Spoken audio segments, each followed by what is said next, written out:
Can you hear me now, Ted? Hopefully you can hear me a little bit better. Let me know if you can actually hear me, Ted. Let me know if you can hear me. I was trying to my Beats Fit Pro. But can you hear me now? Are you able to hear me? If you are, let me know. If you're able to hear me, it said they couldn't hear me when I was talking with my headphones. So I'll try it without the headphones. Can y'all hear me? Are y'all able to hear me? Are you able to hear me? There we go. All right. Thank you. Thank you, my friend, my brother, Pastor Ted Simpson. I missed you this weekend at the leadership conference. I missed you, bro. Can't wait to see you in person again. All right. So I want to have a discussion tonight. I want to have a discussion. Again, the no long drawn out opening monologue, no uh no hype video and opening like we normally do. I just want to have a real conversation. This conversation is not just for Knick fans, but for basketball fans. And that is simply in light of what has transpired. Um, Watching tonight's game, Knicks win 108-106 after being 18 points down. I did watch the Inside the NBA post-game interview with the fellas, Shaq, Ernie, Chuck, and Kenny. I did watch that, and I like the way that Shaq did kind of press Cat, and they got into a discussion after it about the killer instinct. Earlier this week, Big Perk, Kendrick Perkins, was on the Roommates podcast. And while on the Roommates podcast this week, he kind of tried to push Jalen a little bit into a discussion about, you know, being a killer. And, Jalen is on record as saying Kobe Bryant is one of his favorite basketball players. So I think Perk was trying to see if Jalen had the Mamba mentality. And so I want to get into a discussion tonight because listening to Kat's answer, listening to Jalen kind of evade the question when talking to Big Perk on the Roommates podcast, I'm kind of determining that the struggle with the Knicks winning the NBA championship will have nothing to do with talent, but everything to do with the fact that there is no killer instinct on this team. Because this team is supremely talented. This is a supremely talented basketball team. But I do agree that when you lack that killer, and don't get me wrong, the addition of Alvarado, the addition of Jeremy Sohan, you brought in some dogs, but it's something different when your best players are also your dogs. Not saying that Alvarado and Sohan aren't important. Shoot, Alvarado changed the game tonight when he came into the Knicks. Don't win tonight without Alvarado coming in, speeding up the game, getting in the passing lane, creating havoc, getting steals. Alvarado had 5 steals tonight. Houston had 9 turnovers in the fourth quarter, and Alvarado was at the center of most of them. He also hit a big 3-pointer as well. And it's great when you got guys like that that can change the game and speed the game up. But Jose Alvarado and Jeremy Sohan are not the big money guys. Your bread and butter is Jalen Brunson and Karl Anthony Towns. And they are the nicest, sweetest guys you ever want to see. So y'all talk to me tonight. Am I crazy or are the Knicks SAWFT, in the words of Enzo and Cass? Soft. Supremely talented, but are the Knicks soft? Are they soft? Because what I see right now is a team that, for all of its talent, for all of the great players that are on this team, all of the solid players, you got 2 superstars. You got Jalen Brunson and Karl Anthony Towns. You've got an emerging, one of the best, if not the best, but definitely one of the top 3 wings, 2-way wings in the game in OG Anunoby. Mikal Bridges, who has his moments where he's really good. One of the best rim protectors and probably the best offensive rebounder in basketball in Mitchell Robinson. But none of these guys are dogs. None of these guys are guys. Even Josh Hart. Josh Hart, for all of his playing hard, playing fast, which We absolutely believe in. We absolutely believe in. I'm full for what Josh Hart does bring at times, but all of the laughing and joking and wanting to be a practical joker with the other teams. And I mean, I hate to say it, me and Bishop L were talking about it in our group text today. All of the high fiving and hugging after games with opposing teams. Again, shake hands and keep it moving. But I mean, even during the game, Knicks are down 15 at one point, and you've got Rick Brunson, is one of our assistant coaches, Jalen Brunson, having a key with Kevin Durant. I'm not laughing with you when you're beating my butt. Ted Simpson says Brunson isn't a good defender. What did Teddy say? There it is. Brunson isn't a good defender. Um, um why is it not clearer?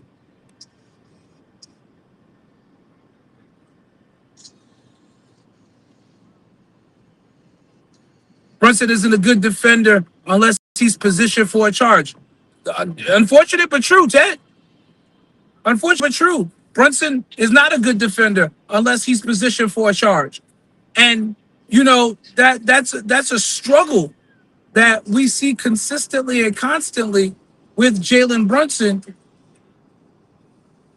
I mean, he's a willing defender, and I appreciate that. But you're right. He's absolutely not any good at it. But you don't even have to be a great defender to be a dog. You just got to be somebody that's willing to mix it up. You're not smiling in the face of your opposition. You're going out there trying to kill them. It only seems like the killer mentality comes out of the Knicks when they get down and they have to find a way. You know, but guys like Kobe, guys like Michael Jordan, they didn't have to be pumped or they didn't have to fall behind by 20 in the fourth quarter in order to dig deep and become what they needed to pull out a win. I don't understand why this team has gotten like this. I don't understand why this team has become that kind of a team. Why do we have to play from behind in order to make it work? And the answer seems to always be, well, how did they ask, how do you do it? We'll find a way. That's true. And honestly, for the last couple of seasons, the Knicks have become very good and adept at finding a way. But why do you have to find a way against a team that's obviously inferior? The Houston Rockets don't have a point guard. Fred VanVleet is out for the season. They've got Amen Thompson, who, wow, I like Amen Thompson a lot. I really do like Amen Thompson. Amen Thompson is their point guard. And quite honestly, quiet as it's kept, he outplayed Jalen Brunson for 3 quarters tonight. He outplayed Jalen Brunson for the first 3 quarters of this game. You cannot win an NBA title. I agree with Shaq. You can't win an NBA title without a killer instinct. You've got to be someone that's willing to go out there and be willing to take over a game. You've got to be willing to go out there and make things happen. Ted said if Brunson plays like a dog on defense, he'll get in foul trouble because they'll expose that weakness. Again, I'll use Cade Cunningham as an example. Cade Cunningham is not a great defender, but Cade Cunningham is a willing defender, and he still stays out of foul trouble. There are ways that you can play defense and make things difficult for the opposition without getting into foul trouble. Because yes, Brunson is not the fastest person in the world, but he's strong as heck. If you slide your feet and stay in front of people and body them up, the refs are not going to call that. The Knicks get in trouble when they start reaching. Oh my God, this team reaches way too much on defense, but that's another conversation for another day. This team reaches way too much on defense. I've never seen a basketball team that does all of this reaching. Quite honestly, I think that Ime Udoka, the head coach of the Houston Rockets, he has a better defense with the Rockets than JB Bickerstaff has in Detroit. Detroit gets away with a lot of grabbing, holding, and pushing, and the league, for whatever reason, has chosen to put the whistles in their pocket when it comes to letting the Detroit Pistons play jail ball. But the Rockets solid, strong NBA defense, and I respect it. Like I enjoyed this game tonight because it wasn't a whole bunch of. Amen Thompson is a better defender than his brother Asar. He is a because everybody likes to say, Asar and Amen are two of the best in the league, and I'll give you that. Amen is, but listen, Amen shut down Jalen Brunson for 3 quarters tonight without getting into foul trouble. People want to talk about Asar, but in the last game, Jalen put 33 on him. The Knicks lost, yes, but Jalen put 33 on him. But back to the subject at hand. As I see more people are coming in, I'm grateful that you're coming in. Join the conversation. I posed a question tonight. Y'all like, share, tag, comment. I posed a question on tonight. Are the Knicks supremely talented but soft? Voice your opinions tonight.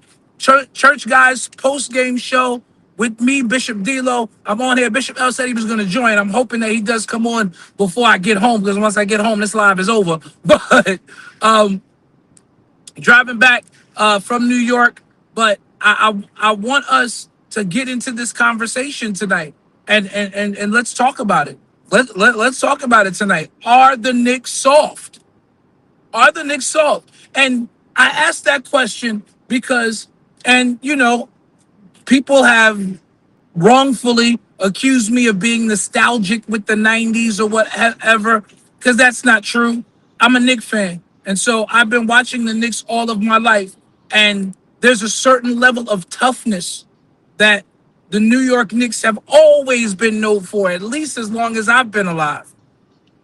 Once, and it was even right before Pat Riley got here. It really started with Rick Pitino and Stu Jackson in that group. Yeah, they had Rick Pitino had the bomb squad where he had Trent Tucker and Mark Jackson and that group shooting threes around Patrick Ewing at one point. But, there was a toughness about the team. And when Riley came and took over, Riley really ramped that toughness up. But quite honestly, the toughness that really didn't start in the 90s with Riley. It actually started in the late 80s with Rick Pitino and Stu Jackson and that group, because it was Rick Pitino and then Stu Jackson came and took over for him when Rick wanted to go back to college. And then they brought in Pat Riley. And Pat Riley really ramped that up to the next level, and it continued on with Jeff Van Gundy, save for that little quarter of a season where we had Don Nelson trying to have Anthony Mason play point forward, but that's another conversation for another day. It's really one of those things where it's important for us to understand that the identity of the team that plays in 33rd and 8th, at least since 1988, has been toughness.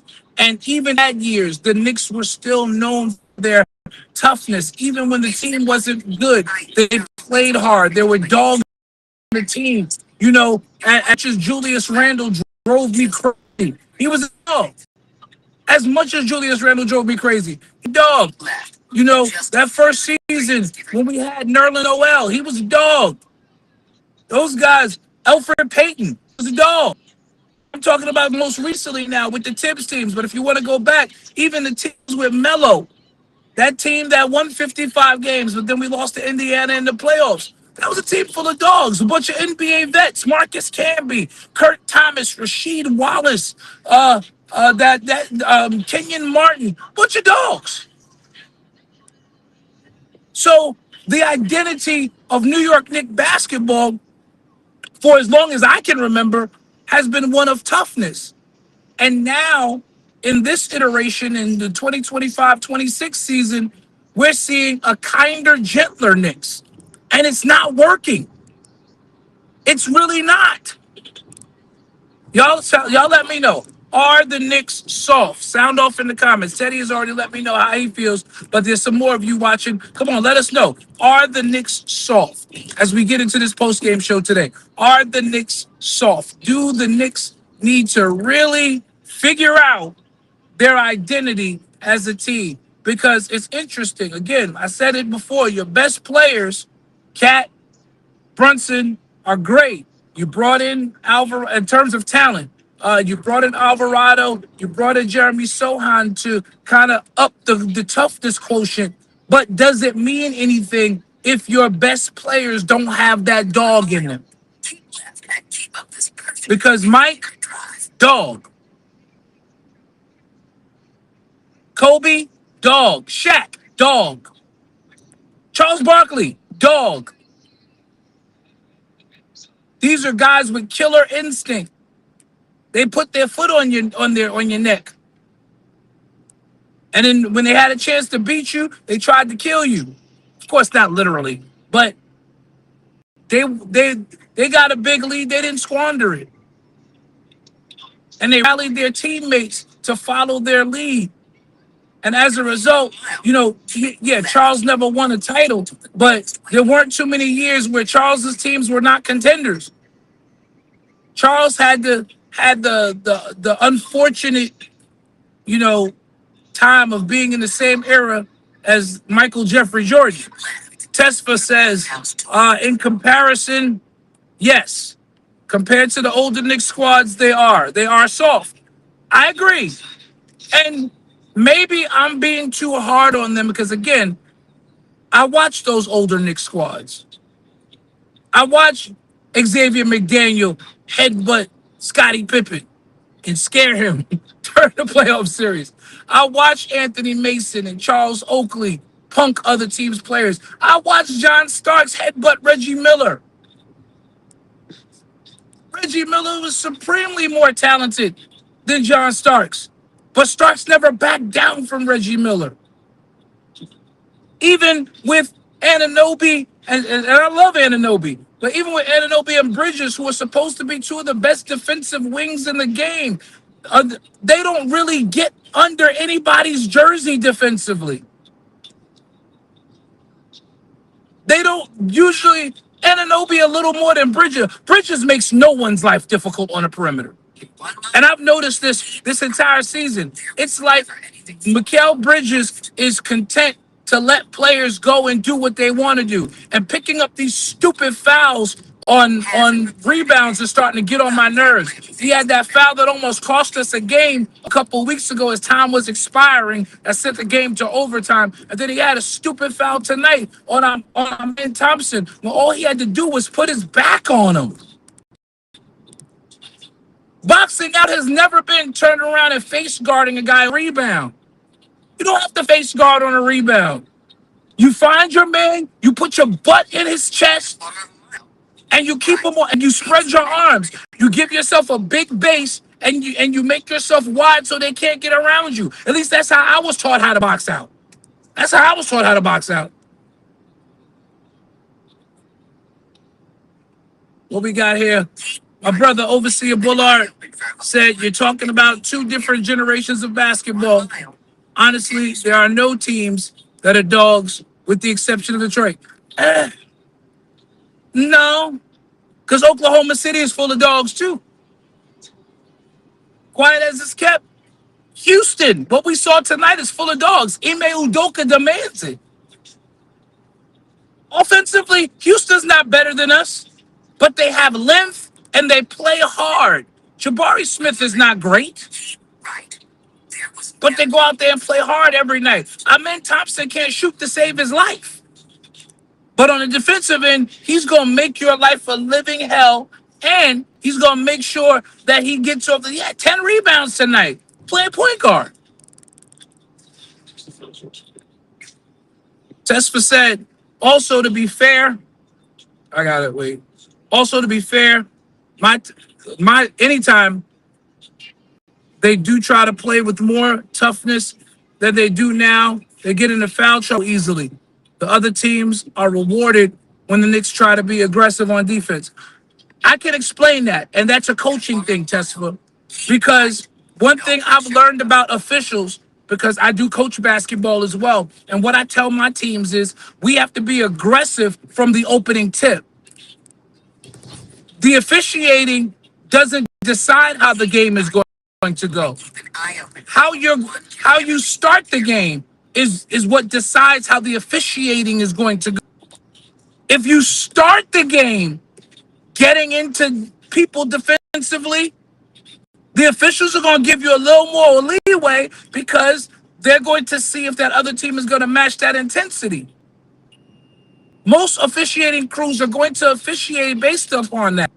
When the Knicks try to get tougher after another team has already gotten tough with us, yes, because now you're trying to switch and play more aggressively, and you didn't condition the referees early that this is how we plan to play the game. If you don't condition the officials early that this is how we plan on playing tonight, when you try to throw that switch on, everything you do is going to be scrutinized because that level of effort, you you're going to get called for it. They're going to see it all because you ramped up instead of starting the game there. If you start the game there, you won't have that problem. No, Overseer Hendrickson, we won tonight. But I'm talking about, but I just wanted to have a conversation with the people tonight, my brother, to find out if they feel like the Knicks are supremely talented but soft. OKC is full of hacker. Call it what you want, but they get after it. They get under your skin. And going to the point that I just made, Tesfa, about Noah's statement, the fact that they are willing from the beginning of the game to set the tone with how hard they play defensively, whether they're hacking it. I agree, because I feel the same way about Detroit, hacking and whacking. They're hacking and whacking. But the reality of the situation is they get away with it because they understand psychologically, if I come out with this aggression, I'm conditioning the referees that I'm going to play this hard. And it's something that I said on the show a couple weeks ago after those brawls happened. Now, this new group of officials, they're different than the ones that we grew up watching. They're different than the Hugh Hollinses and the Steve Javies and the Dick Bavettas of the world. They're very different. And because they're very different, see, Dick Bavetta, Hugh Hollins, Steve Javie, that older crew, those guys, they understood that as the officials, they wanted to control the game. So they came out as officials, and if you started shenanigans early, they would blow the whistle, pull you to the side, and say, "All right, knock it off." If you were doing too much, they would tell you, knock it off. This new group of officials, they don't. Because, yes, in following the edict from the NBA to try to make the game more physical, the refs are turning a blind eye early to physicality, and it's conditioning them to be, oh, this team is going to play a little bit more physical. So they're getting more of the benefit of the doubt. The Knicks would have to play with that same level of intensity from the opening tip in order to get that benefit of the doubt. You can't play passively on defense for the first quarter and a half, then want to ramp it up in the second quarter. And you saw it in tonight's game. The Knicks in the third quarter got called for a bunch of fouls once they ramped up their intensity. But that intensity wasn't there when Houston was making that run in the second quarter to turn the Knicks' 13-point lead into a 1-point lead for themselves. You have got to be on top of that. And that's a coaching thing. Houston has, I wouldn't say that. I wouldn't say that. I would say that absolutely. Houston had, Noah said, I'm sorry, Noah Bullard, my brother overseer, Noah Bullard said, Houston has no dogs except Thompson. Jabari Smith is a dog. He really is. He really, really is. He's not great, but he's a dog. Where we at? Oh yeah, y'all soft as butter. Overseer Hendrickson, okay. Tell me why. The Pistons from the 80s are back. No, they're not. Overseer, the Pistons from the 80s are not back because the Pistons from the 80s were different. The Pistons of the 80s, yeah, they beat you up a little bit, but the Pistons from the 80s actually played basketball. And they had guys, the Pistons from the 80s were a basketball team who just played hard and they played rough.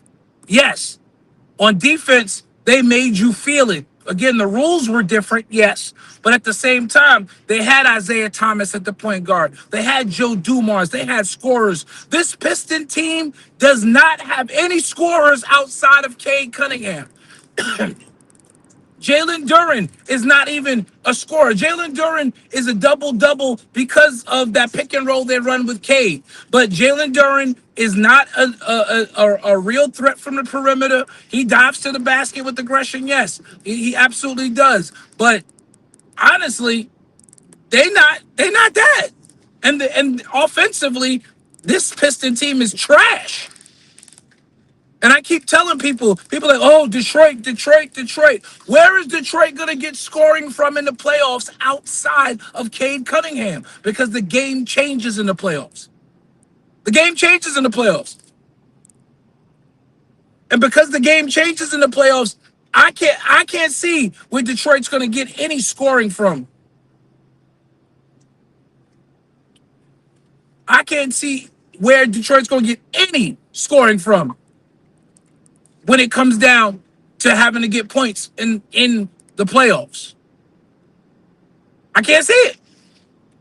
Yeah, Tesla, they are Detroit. It may actually Detroit is right up there with Oklahoma City. They've taken the same thing. At least with Oklahoma City, they've got scorers. Oklahoma City's issue is they don't have consistent scoring. Oklahoma City's scoring is not consistent. Because Oklahoma City's scoring is not consistent, you know, they rely on Shea a lot. And listen, Shea is absolutely one of the best in the game. This is why he won the MVP. Shea is one of the best in the game. But they're better at scoring than Detroit is. Detroit has this is why Detroit went out and got Duncan Robinson away from Miami. This is why they did.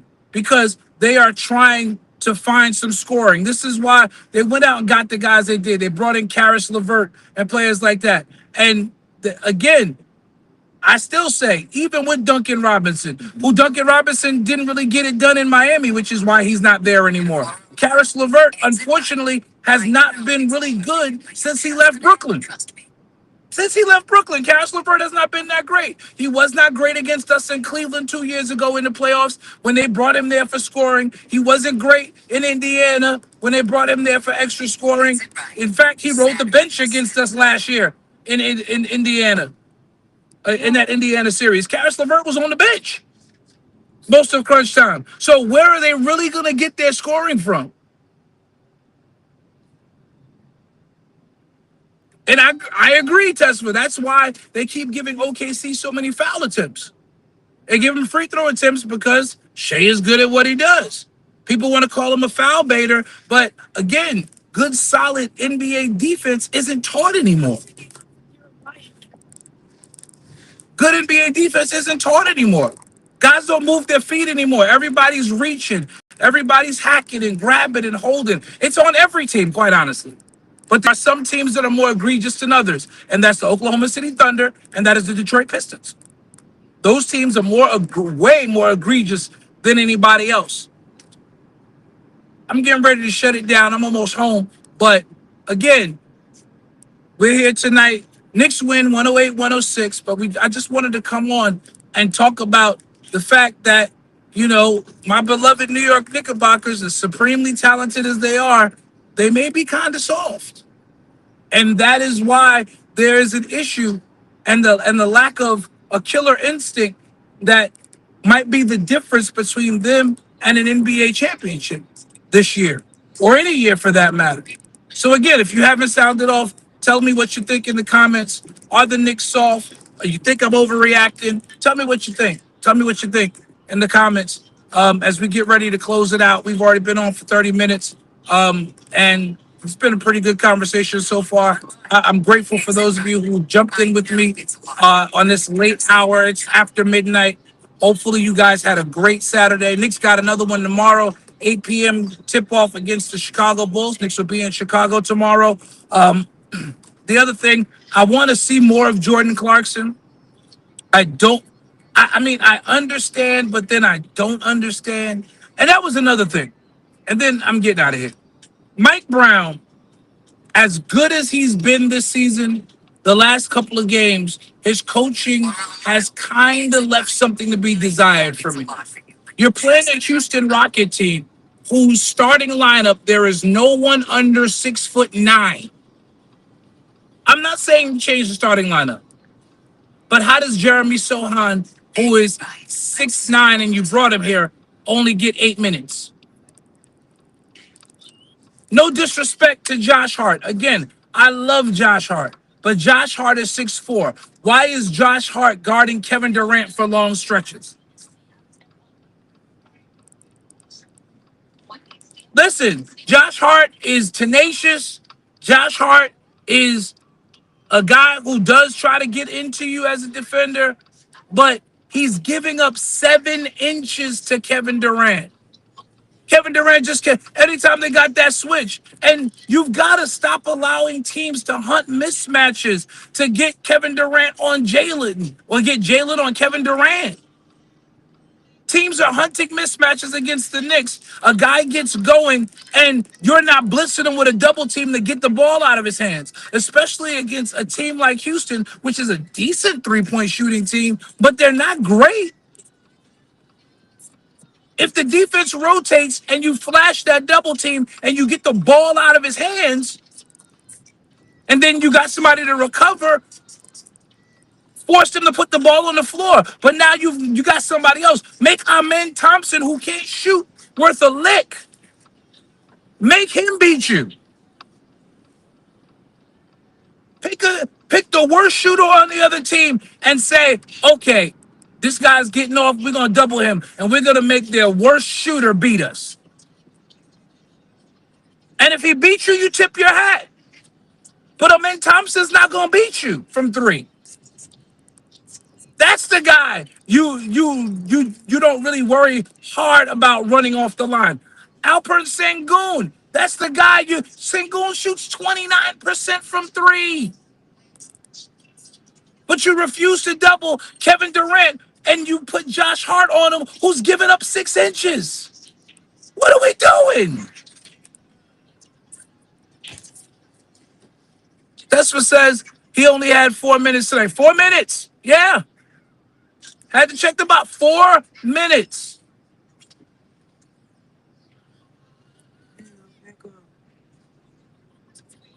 Huh? 4 minutes tonight. You brought this guy here to be a defensive stopper. Kevin Durant starts going off in the second and third quarter, and you never put Sohan on him. Make it make sense.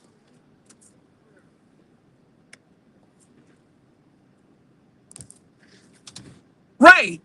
Now listen, like I said, Amen Thompson is a better defender than his brother Asar. Amen Thompson knows how to defend without fouling.